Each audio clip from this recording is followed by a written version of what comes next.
Congruence of triangles जो है, इस पूरी लाइन का मीनिंग क्या होता है। इसमें हमारे पास 2 वर्ड इंक्लूड हो रहे हैं, कॉन्ग्रुएंस एंड ट्रायंगल्स। सबसे पहले ट्रायंगल्स का मीनिंग तो आप सभी को क्लियर है, ट्रायंगुलर फिगर से आप सभी क्लियर हुई होती है ट्रायंगुलर फिगर। अब हम देखेंगे सबसे पहले कॉन्ग्रुएंस ऑफ ट्रायंगल पता होने से पहले हमें कॉन्ग्रुएंस का पता होना ज़रूरी है कि कॉन्ग्रुएंस का मीनिंग क्या होता है। जो कॉन्ग्रुएंट फिगर्स होती हैं वो कौन सी फिगर्स होती हैं। कॉन्ग्रुएंट फिगर्स वो वाली फिगर्स होती हैं जिनका साइज और शेप, ध्यान से देखना 2 पॉइंट पर मैं जो है वो फोकस कर रही हूँ। वो कौन से पॉइंट हैं, शेप और साइज। वो वाली फिगर्स जिनका shape and size both are equal, ऐसे फिगर्स को हम बोलते हैं जिनका साइज और शेप दोनों सेम होते हैं। कोई ऐसी फिगर जिसका साइज और शेप दोनों सेम हो, ऐसी फिगर्स को हम बोलते हैं कॉन्ग्रुएंट फिगर्स। ये समझाने के लिए मैं आपको 2 फिगर्स दिखाऊंगी। ध्यान से देखो, मेरे पास ये रेक्टेंगुलर फिगर्स दी हुई हैं। अब ये चारों फिगर्स जो हैं, ये चारों क्या रिप्रेजेंट कर रहे हैं, ये रेक्टेंगल्स रिप्रेजेंट कर रहे हैं। पर आप ध्यान से देखो, ये वाली रेक्टेंगल सबसे छोटी है, ये उससे बड़ी है, ये उससे बड़ी है, और ये ट्रायंगल अगेन छोटी है। ये अब देखो, इन सभी की शेप तो सेम है। ये चारों ट्रायंगल्स की शेप कौन सी है, रेक्टेंगुलर शेप है।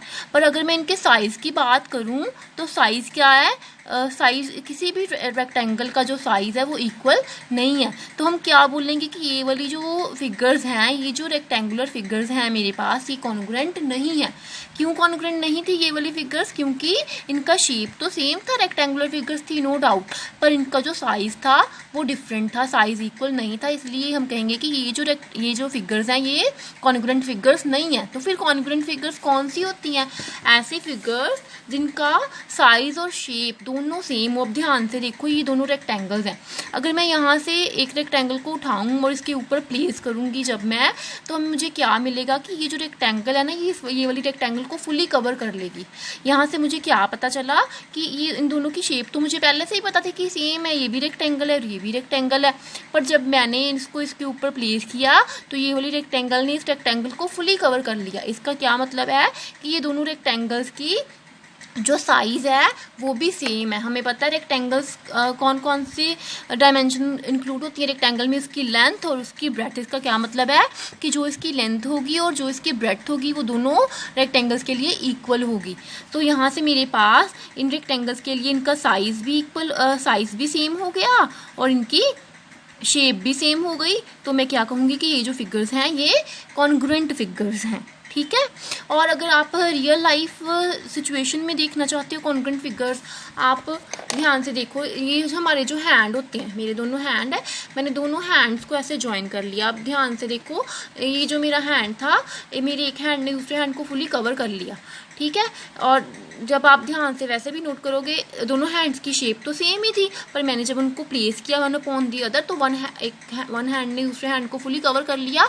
यहाँ से मुझे ये पता चला कि इनकी जो साइज़ था वो भी बिल्कुल सेम था। तो मैं क्या कहूँगी, जो हमारे हैंड होते हैं वो भी कॉन्ग्रुएंट होते हैं। और कौन सी हमारी रियल लाइफ सिचुएशन में कौन सी फिगर्स हैं जो कॉन्ग्रुएंट होती हैं, आप भी सोचो, आप भी बता सकते हो, मैं आपको बताती हूँ।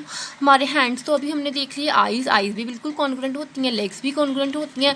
अगर आप अपनी मिरर इमेज देखोगे, आप रोज़ जब तैयार होते हो अपनी इमेज देखते हो मिरर में, तो वो क्या होती है, वो आपकी जो भी आपकी एक्चुअल फेस होता है, एक्चुअल इमेज होती है, वही दिखाती है आपको, ठीक है। तो वो क्या होती है, आपकी जो मिरर इमेज होती है वो भी कॉन्ग्रुएंट होती है, ठीक है। उसके बाद जो भी हम टॉपिक डिस्कस करते हैं, सबसे पहले आपको उस टॉपिक का जो नेम है इसके बारे में क्लियरली पता होना चाहिए, ठीक है। तो अब हम डिस्कस कर रहे थे कॉन्ग्रुएंस ऑफ ट्रायंगल्स, इसीलिए सबसे पहले मैंने आपको कॉन्ग्रुएंस का मीनिंग बताया कि कॉन्ग्रुएंट फिगर्स कौन सी होती हैं। तो हमारा जो टॉपिक था वो था कॉन्ग्रुएंस ऑफ ट्रायंगल्स। अब कॉन्ग्रुएंस का मीनिंग पता चल गया। अब कॉन्ग्रुएंस ऑफ ट्रायंगल्स की कॉन्ग्रुएंसी की बात कर रहे हैं, तो इसका क्या मतलब है, जो भी मेरे पास 2 ट्रायंगल्स हैं वो कॉन्ग्रुएंस होनी चाहिए।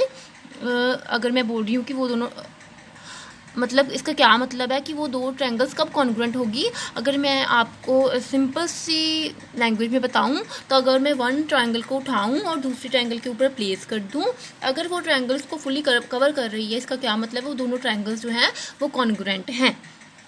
पर हमने यहाँ पर डिस्कस करना है जो आपके सिलेबस के अकॉर्डिंग या मैथमेटिक्स में, मैथमेटिकल लैंग्वेज में अगर आपने बताना हो कि दोनों ट्रायंगल्स कब कॉन्ग्रुएंट होंगी, अगर आपने मैथमेटिकल वे में बताना हो तो आप कैसे बताओगे।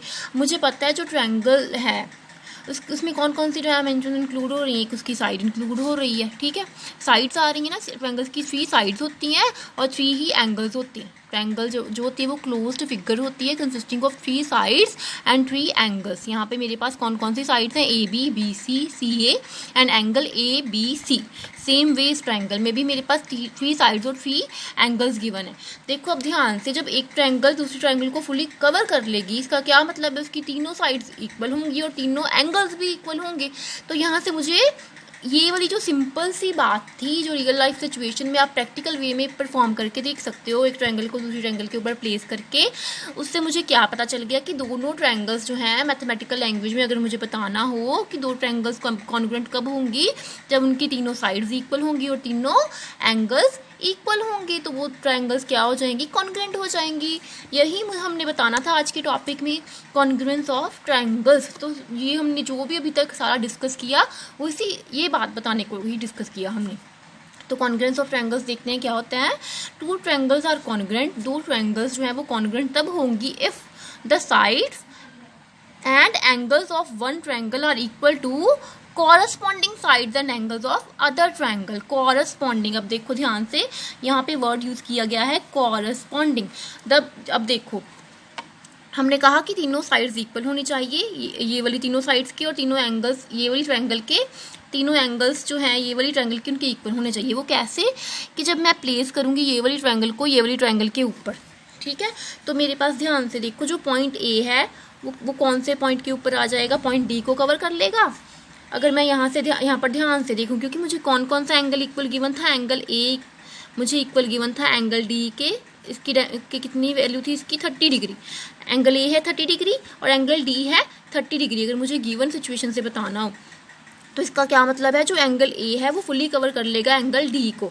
अगेन मुझे एंगल बी दिया था 70 डिग्री, एंगल ई दिया था 70 डिग्री।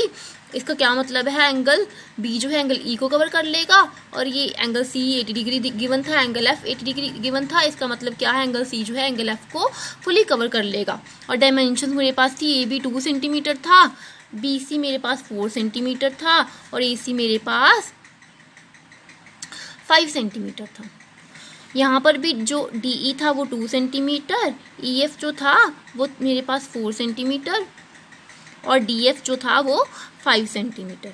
अब ध्यान से देखो, जब आप इसको इसके ऊपर प्लेस करोगे ऐसे ही उठा के, तो जो ए सी लाइन है वो डी एफ के ऊपर को कवर कर लेगी, जो ए बी लाइन है वो डी ई को कवर कर लेगी और जो बी सी लाइन है वो ई एफ को फुली कवर कर लेगी। आपने इसको ऐसे ही उठा के यहाँ पर प्लेस कर देना है, इसको ऐसे फोल्ड नहीं करना, ठीक है। तो आप क्या देखोगे, जो पॉइंट ए है वो डी को कवर कर लेगा, जो पॉइंट बी है वो ई को कवर कर लेगा और जो पॉइंट सी है वो एफ को कवर कर लेगा। तो कॉरस्पॉन्डिंग जो पार्ट्स हैं वो इसके कौन से हो गए, ए का कॉरस्पॉन्डिंग पॉइंट डी हो गया, बी का कॉरस्पॉन्डिंग पॉइंट ई, सी का कॉरस्पॉन्डिंग पॉइंट एफ। इसको एक अनदर वे से भी हम डिस्कस कर सकते हैं। आप पॉइंट ए से स्टार्ट करोगे, अगर आपको पूछा गया triangle A B C congruent triangle D E F, ठीक है। तो इसका क्या मतलब है, जो आपने इधर से स्टार्ट किया, एक A to B, B to C, again यहाँ से भी D to E, E to F. अगर आपको वो बात कर रहे हैं ट्रायंगल ए बी सी और ट्रायंगल डी ई एफ की, तो उनके कॉरस्पॉन्डिंग पॉइंट्स अगर आपको वो कह रहे हैं कि ये दोनों ट्रायंगल्स जो हैं वो ये कॉन्ग्रुएंट हैं आपस में, ठीक है, ये कॉन्ग्रुएंसी का साइन होता है मेरे पास। अगर आपको वो कह रहे हैं कि ट्रायंगल ए बी सी जो है वो कॉन्ग्रुएंट है ट्रायंगल डी ई एफ के, इसका क्या मतलब है कि इनके कॉरस्पॉन्डिंग पॉइंट्स जो हैं वो कौन से बन रहे हैं, corresponding side A B equal है डी ई के, बी सी साइड इक्वल है ई एफ के और ए सी साइड इक्वल है डी एफ के। Then again angle A equal है एंगल डी के, एंगल बी इक्वल है एंगल ई के, एंगल सी इक्वल है एंगल एफ के। तो ये आप यहाँ पर जो ए पॉइंट ए और डी ये क्या बन गए, कॉरस्पॉन्डिंग पॉइंट बन गए, बी और ई कॉरस्पॉन्डिंग पॉइंट बन गए, सी और एफ कॉरस्पॉन्डिंग पॉइंट बन गए। तो इसके अकॉर्डिंग जो इनकी डायमेंशंस हैं, साइड और एंगल वो है वो आपस में इक्वल हो जाएंगे, ठीक है।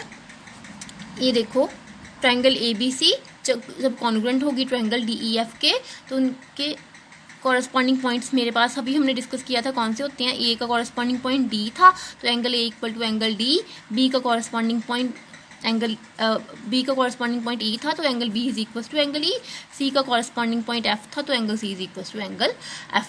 अगेन आप यहाँ से साइड्स के लिए भी कंक्लूड कर सकते हो। इसके यहाँ पर A B equal to D E, B C is equal to E F और A C is equal to D F आ जाएगा। ठीक है, अगर आपको उल्टा किसी सिचुएशन में आपको ये वाली बात ना बताई गई हो, आपको ये ना गिवन हो कि कौन सी ट्रायंगल किस ट्रायंगल के इक्वल है, आपको इनका सीक्वेंस ना बताया हुआ हो, आपको तो ये दोनों ट्रायंगल्स ही हुई हैं और ये आपको गिवन है कौन कौन से एंगल इक्वल है और कौन कौन सी साइड्स इक्वल है। अगर आपको यहाँ से बताना हो कि कौन सी ट्रायंगल कॉन्ग्रुएंट होगी तो आप कैसे देखोगे, अगर आप ए से स्टार्ट करोगे तो triangle A B C congruent to triangle D E F, अगर आप यहाँ से देखोगे तो ये वाली सिचुएशन से। और क्या हो सकता है, और कौन सी पॉसिबिलिटी हो सकती है यहाँ से, triangle C B A congruent to triangle F E D. अगर आप पॉइंट बी से स्टार्ट करोगे तो आपके पास दो, ये जो अलग अलग सिचुएशन आप अभी यहीं तक याद रखो कि ट्रायंगल ए बी सी अगर आपको ये गिवन है तो आपको ये कैसे पता चला triangle A B C congruent होगी ट्रायंगल डी ई एफ के, आपने यहाँ से कंक्लूड कर लिया triangle A B C congruent है ट्रायंगल डी ई एफ के। तो ये था जो हमारा कॉन्सेप्ट था कॉन्ग्रुएंस ऑफ ट्रायंगल्स का। नेक्स्ट लेक्चर में हम इसकी कॉन्ग्रुएंसी की कंडीशंस डिस्कस करेंगे और हम डिटेल में देखेंगे कि ये जो कॉन्ग्रुएंस, अगर दो ट्रायंगल्स आपस में कॉन्ग्रुएंट हैं, ठीक है, तो वो हम उसको कौन कौन से वेज में लिख सकते हैं, कैसे। अब यहाँ पर हमने सिर्फ कॉन्ग्रुएंस ऑफ ट्रायंगल्स को मैथमेटिकल वे में लिखने का सिर्फ एक ही वे डिस्कस किया, वो था triangle A B C congruent to triangle D E F. Next part में हम इसको और डिटेल में डिस्कस करेंगे और देखेंगे कि हम और कौन से डिफरेंट वेज से इन दोनों ट्रायंगल्स को बता सकते हैं कि ये दोनों ट्रायंगल्स कॉन्ग्रुएंट हैं।